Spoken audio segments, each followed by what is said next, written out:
ഒരു വശത്ത് മുഖ്യമന്ത്രിയെ തീരുമാനിക്കാനൊരുങ്ങുമ്പോൾ മറുവശത്ത് ആരാവും പ്രതിപക്ഷ നേതാവെന്ന ചോദ്യത്തിന് പ്രസക്തി വർദ്ധിക്കുകയാണ്.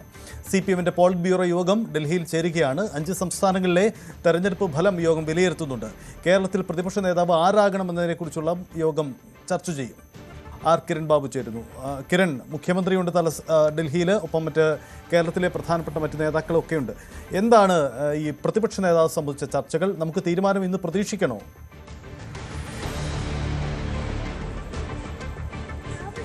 സജിത്ത്, ഇന്ന് പ്രതീക്ഷിക്കാൻ പ്രയാസമായിരിക്കും.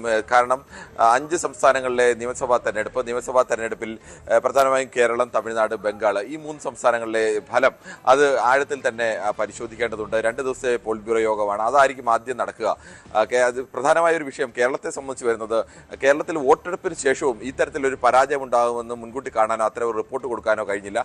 അത് അതീവ തെരഞ്ഞെടുപ്പിൽ പരാജയം ഉണ്ടാകുന്നതും വിജയം ഉണ്ടാകുന്നതും ഒക്കെ സ്വാഭാവികമാണ്, അങ്ങനെയൊക്കെ നേരത്തേക്ക് ഉണ്ടായിട്ടുണ്ട്. പക്ഷേ തെരഞ്ഞെടുപ്പിന് മുമ്പല്ല, തെരഞ്ഞെടുപ്പ് വോട്ട് പെട്ടിയിൽ ഇട്ടതിന് ശേഷവും പാർട്ടി കണക്കെടുപ്പിൽ കൃത്യമായ ഒരു കണക്ക് ഈ തരത്തിൽ കൊടുക്കാൻ, അല്ലെങ്കിൽ ഇത്ര വലിയൊരു പരാജയം ഉണ്ടാവും എന്നൊരു സൂചനയുടെ കണക്കെങ്കിലും കൊടുക്കാൻ കഴിഞ്ഞില്ല. അത് അതീവ ഗൗരവമായിട്ടാണ് പോളിറ്റ് ബ്യൂറോ കാണുന്നത്. കാരണം കേരളത്തിലെ പാർട്ടി സംവിധാനം ഉപയോഗിച്ചുകൊണ്ടുള്ള കണക്കെടുപ്പ്, മുഖ്യമന്ത്രിയുടെ സ്വന്തം നിലയിലുള്ള കണക്കെടുപ്പ്, ഈ 2 കണക്കെടുപ്പിലും ജനങ്ങളുമായി തീരെ ബന്ധമില്ല എന്നത് കൂടിയാണ് തെളിവ്.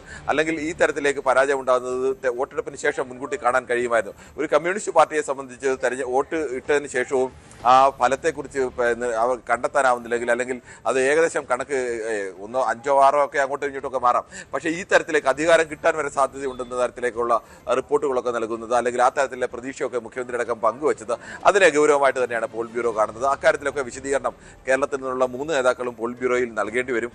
ഇനി കേരളത്തിന്റെ പ്രധാനപ്പെട്ട ചോദ്യം പ്രതിപക്ഷ നേതൃസ്ഥാനത്തേക്ക് ആര് അത് തീരുമാനം ഉണ്ടാകുമോ എന്നുള്ളതാണ്.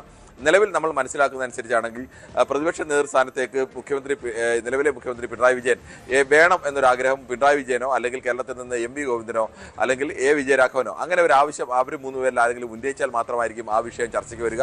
ഇതുവരെയുള്ള പോളിറ്റ് ബ്യൂറോയുടെ അവസ്ഥ അനുസരിച്ചാണ് കഴിഞ്ഞ 2 ടേമിലും മുഖ്യമന്ത്രി പിണറായി വിജയൻ ഒരു തീരുമാനം പറഞ്ഞാൽ അക്കാര്യത്തിൽ മറിച്ച് ഒരു നിലപാട് പോളിറ്റ് ബ്യൂറോയ്ക്ക് ഉണ്ടായിട്ടില്ല. അതായിരുന്നു തീരുമാനം. അതിന് ഏതെങ്കിലും തരത്തിൽ സംശയങ്ങൾ പ്രകടിപ്പിക്കുക, അല്ലെങ്കിൽ അത്തരം ചർച്ചകളിലൂടെ മാറ്റുകയോ ഒന്നും ഉണ്ടായിട്ടില്ല. അത്തരം തീരുമാനങ്ങളൊക്കെ ഉണ്ടായതൊരു പാർട്ടി ഈ ഒരു 2 ടേമിന് മുമ്പ് അത്തരം കാര്യങ്ങളൊക്കെ ഉണ്ടായിട്ടുണ്ട്. സീതാറാം യെച്ചൂരിയുടെ ആദ്യ ടേമിലും ഒക്കെ അത്തരം കാര്യങ്ങൾ ഉണ്ടായിട്ടുണ്ട്. പക്ഷേ ഈ അടുത്ത കാലത്തെങ്ങും അങ്ങനെ ഒരു തീരുമാനമേ ഉണ്ടായിട്ടില്ല. പക്ഷേ ഇക്കുറി അങ്ങനെ ഒരു ആവശ്യം കേരളത്തിൽ നിന്ന് ആരെങ്കിലും ഉന്നയിച്ചാൽ സ്വാഭാവികമായും അടുത്തത് പിണറായി വിജയൻ അദ്ദേഹത്തിൻ്റെ അഭിപ്രായം പറയേണ്ടി വരും. താൻ അത് സ്വീകരിക്കാൻ തയ്യാറാണെന്നോ അല്ലെന്നോ ഉള്ള അഭിപ്രായം പറയേണ്ടി വരും.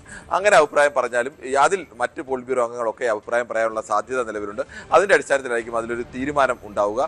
അതിനപ്പുറത്തേക്ക് ഇത് പ്രത്യേക അജണ്ട എടുത്ത് കേരളത്തിൽ പ്രതിപക്ഷ നേതാവ് ആരാണ് എന്നൊരു പ്രത്യേക അജണ്ട എടുത്ത് ഇന്നെന്തായാലും ചർച്ച നടക്കാനുള്ള സാധ്യതയില്ല എന്നാണ് നേതാക്കളിൽ നിന്ന് ലഭിക്കുന്ന സൂചന.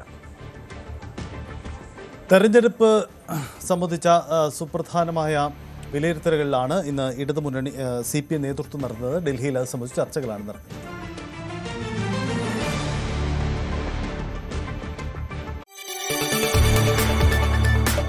കൂടുതൽ വാർത്തകൾക്ക് News 18 Keralam YouTube channel subscribe ചെയ്യുക.